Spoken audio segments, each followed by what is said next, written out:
Today I'm going to make chutney as an appetizer. So this is my flavor. This is saki. So what I have to do this one is I have to slice this one. And this is mint leaves and coriander leaves. This is not already fresh because yesterday I don't have time to make now. So today I will make now. And this is walnuts, nadikdik na walnuts. This one no need, and this one only I have to use. Then I don't have green chilies, so I use this red chilies. So I will wash this one, and also this one I have to slice, and I have to soak or ibabad ko sa tubig for 5 minutes.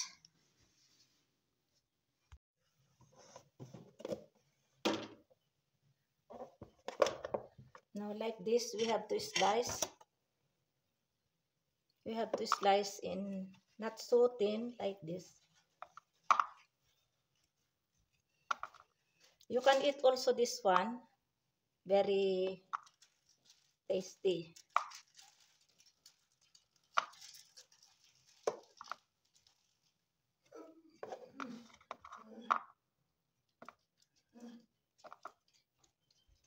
So this is enough. And then we have to soak it with the water. Then 5 minutes, we have to remove water. I put already pudina or mint leaves, and then red chilies, and these walnuts.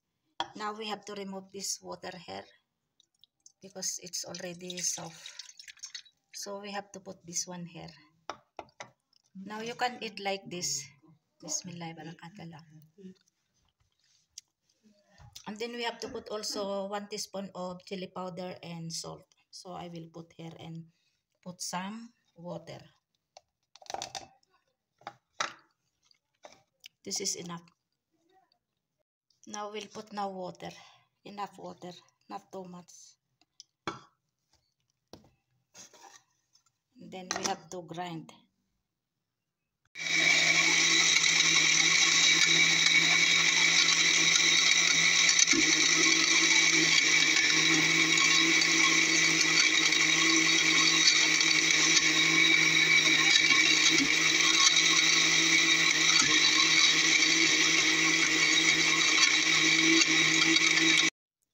So ito na yung chutney na ang flavor ay apricot.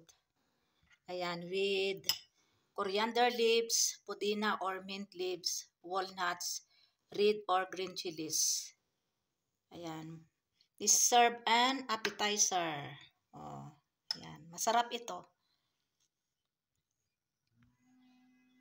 Charang labanos again with onions, cherry tomatoes. Ayan, masarap ito na salad. Organic yogurt, from fresh buffalo milk to yogurt. Last night lang ko ito sinit aside, pero yogurt na siya. Ready na ang aming lunch together with dinner, white rice, and this is red kidney beans, curry toppings with coriander leaves. Ito yung favorite ng aking siblings, and I cook this one every week, 1 or 2 times. And then with atcharang labanos na may onions, cherry tomatoes.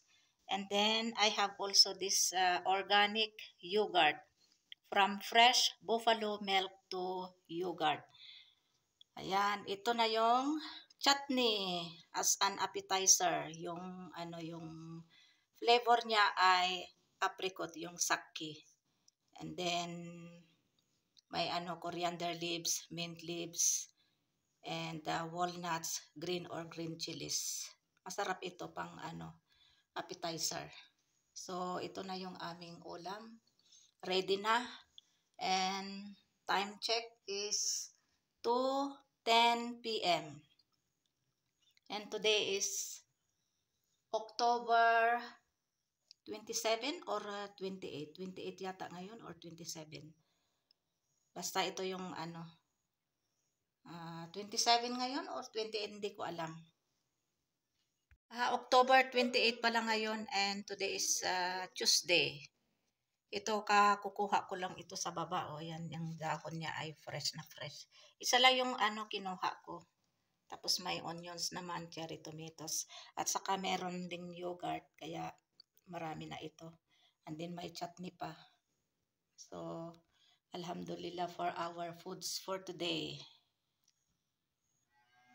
Yan, kain tayo ng lunch. Kung sino yung gutom, yun ang kakain. So, ito, gutom na ako. Si Lakay, si Langga, kumain na. Si Fatma mamaya pa yon. Ayan, kain na ako kasi gutom na to. 15 PM na.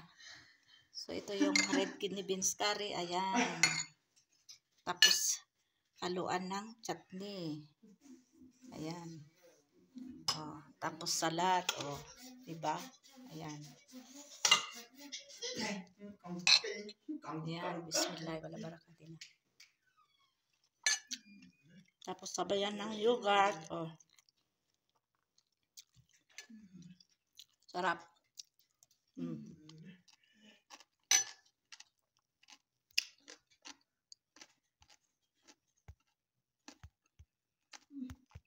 Done eating our lunch and dinner. So we have more extra rice for tomorrow lunch.